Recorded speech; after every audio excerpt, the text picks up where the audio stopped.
விளக்கி உலகை எழுப்பும் ஞாயிறு அங்கே குடியிருப்பான். அவன் ஆனை முகத்தனின் அடியவர் மனத்தில் ஒளியாய் வந்து கொலுவிருப்பான்.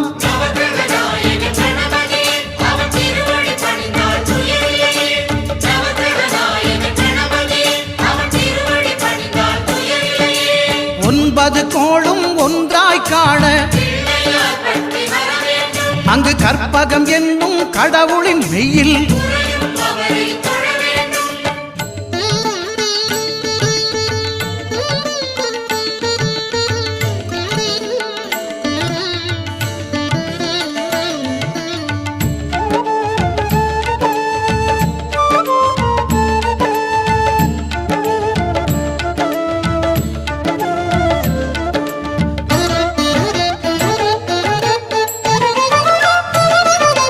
திங்கள் பகவான் திருமுகம் காண